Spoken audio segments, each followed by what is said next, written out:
Hello friends, welcome to my Vinita super classes. आज हम लोग बिहार बोर्ड के क्लास 7 के विज्ञान में चैप्टर 1 देख लेते हैं। पाठ का नाम है जल और जंगल। इससे पहले कि आप हमारे चैनल पर नए हो तो हमारे चैनल को सब्सक्राइब कर लें और बेल आइकन को दबा दें, जिससे हमारे आने वाले वीडियो का नोटिफिकेशन आपको सबसे पहले मिल सके। आइए हम लोग पहला क्वेश्चन देखते हैं। निम्नलिखित कथन सत्य है अथवा असत्य। इसमें हम लोग पहला देखते हैं, वर्षा जल का चरम स्रोत है। ये सत्य है। ख देखते हैं, नदियों का जल खेतों में सिंचाई का एकमात्र साधन है। असत्य। हम लोग ग देख लेते हैं, जल की कमी की समस्या का सामना केवल ग्रामीण क्षेत्रों के निवासी करते हैं। ये भी असत्य है। हम लोग दूसरा प्रश्न देख लेते हैं, रिक्त स्थानों की पूर्ति कीजिए।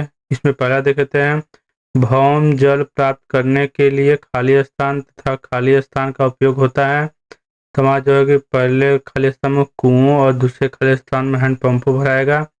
इस तरह से हो जाएगा, भौम जल प्राप्त करने के लिए कुओं तथा हैंडपंपों का उपयोग होता है।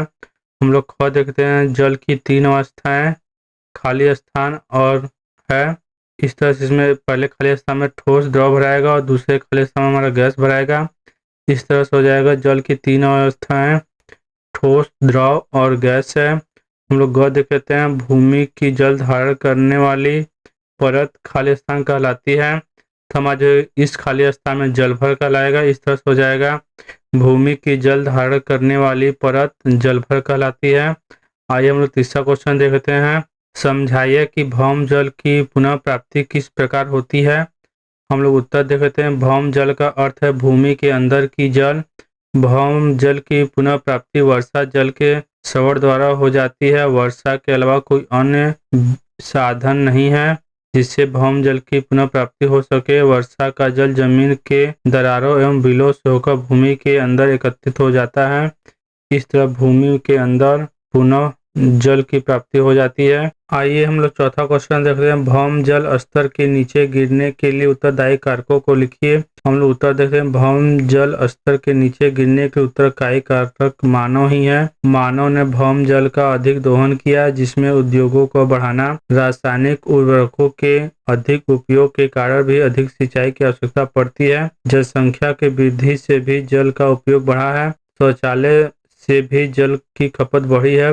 पहले जहां एक लोटा से ही जल से व्यक्ति का शौच से निपट लेता था, वहीं शौचालय में प्रति व्यक्ति कम से कम एक बड़ी बाल्टी जल की आवश्यकता पड़ती है। इस प्रकार जल की खपत की ओर किसी का ध्यान नहीं जाता। इसके साथ साथ लोगों ने तालाबों, पोखरों एवं गड्ढों को भरना शुरू कर दिया, जिससे तेजी से भूमि के अंदर भौम जल का स्तर गिर गया। आइए हम लोग पांचवा क्वेश्चन देखते हैं, कम से कम जल का उपयोग करते हुए बगीचे लगाने तथा रख रखाव के लिए आप क्या कदम उठाएंगे।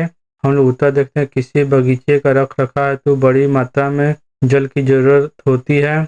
इसके लिए हम सभी भौम जल का उपयोग किया जाता है। वर्षा के रूप में तो जल हमें प्राप्त होता है।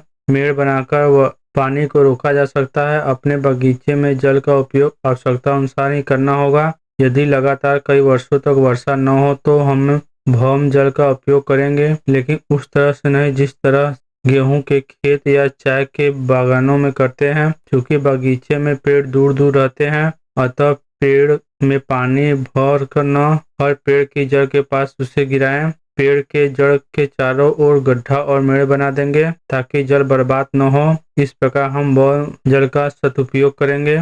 आइए हम छठा क्वेश्चन देख लेते हैं, ऐसे 7 उत्पादकों के नाम बताइए जो हम वन से प्राप्त करते हैं। हम उत्तर देखते हैं, वनों से हमें प्राप्त होने वाले उत्पादन निम्नलिखित है। पहला महत्वपूर्ण लकड़ियां, दूसरा रबड़, तीसरा चंदन, चौथा औषधि जड़ी बूटियां, पांचवा रेशम के कीड़े, छठा फल, सातवां कागज एवं मसाले। हम लोग सातवां क्वेश्चन देख लेते हैं, वनों में कुछ भी व्यर्थ नहीं होता, क्यों, समझाइए। हम लोग उत्तर देख लेते हैं, वनों में कुछ भी व्यर्थ नहीं होता क्योंकि अगर हम एक उदाहरण से समझे तो पेड़ पौधे के पत्तियां नीचे गिरती है तो मिट्टी में मिलकर ह्यूमस का निर्माण करती है।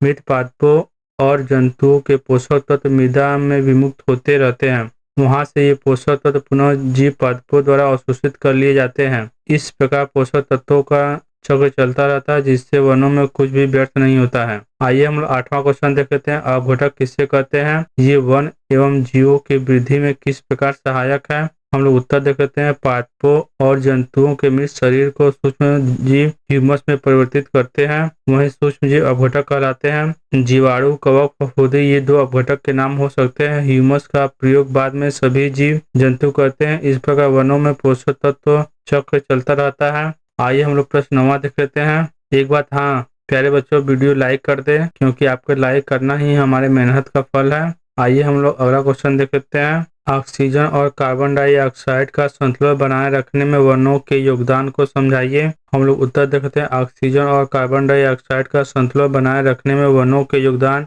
बहुत महत्वपूर्ण है। पादप प्रकाश संश्लेषण की प्रक्रिया द्वारा कार्बन डाइऑक्साइड को ग्रहण करते हैं और ऑक्सीजन विमुक्त करते हैं। इस प्रकार के वे वायुमंडल में ऑक्सीजन और कार्बन डाइऑक्साइड के संतुलन को बनाए रखने में अपना योगदान देते हैं। प्यारे बच्चों, वीडियो पसंद आए तो लाइक करें, चैनल को सब्सक्राइब करें और अपने दोस्तों के साथ शेयर करना ना भूलें। जय हिंद, जय भारत।